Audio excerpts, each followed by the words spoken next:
Her på side 6, der skal vi snakke om brygger. Og hvad var det lige, der var nede i bunden? Det var noget med firkanter. Yes. Okay. I den første opgave står der neden under figurerne står en brøkdel. Farv denne brøkdel på figuren. Den her første står der 7/14, så du skal dele den her ind i 14 dele. Og de er der jo allerede 1, 2, 3, 4, 5, 6, 7, 8, 9, 10, 11, 12, 13, 14. Ingen problem. Det vil sige, at jeg skraverer 1, 2, 3, 4, 5, 6, 7. Så er den opgave færdig. Og 7/14 kan du se, at det er det samme som en halv. Herover bliver det straks lidt vanskeligere. Jeg skal dele figuren ind i 9. dele. Det vil sige, at jeg skal dele alle de her firkanter ind i 9 lige store dele. Jeg kan faktisk gøre det, at jeg skraverer den her. De 3 her, det er 1/9 del. Så tager jeg de 3 her også, så har jeg 2/9 dele. Og jeg fortsætter her. Her var 3/9 dele. Og jeg tager den der, så har jeg 4/9 dele.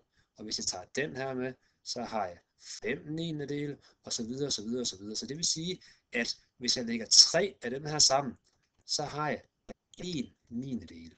Og da jeg skal skrabere 2/9 dele, så skal jeg skrabere den her. Det var jo 1/9 del. Og jeg skal skrabere de 3 her også. Så har jeg 2/9 dele. Den er lidt svært, den opgave. Så har vi den her nede, hvor der står 4/7 dele. Læg mærke til, her er jo 2, 4, 6, 8, 10, 12, 14 firkanter. Men jeg skal dele dem op i 7. dele. Hvis jeg nu laver det her til den ene, så er det her, hvad de 2 her, det må så være 1/7 del. Hvis jeg tager 2 mere med her, så har jeg 2/7 dele, og den næste række, så har jeg 3/7 dele, og den sidste række, så har jeg 4/7 dele. Så er den færdig. Den her over, der skal jeg dele den op i 3. dele. Og nu kan det ikke nytte noget, jeg prøver at dele op her, for så bliver der for mange dele. Nej, i stedet for, så skal jeg dele den op sådan her. Kan du se det? Der er altså 1, 2, 3, 4, 5, 6, 7, 8 i hver af de der tredjedele. Så jeg har altså en tredjedel her. Jeg har en tredjedel her. Og jeg har en tredjedel her.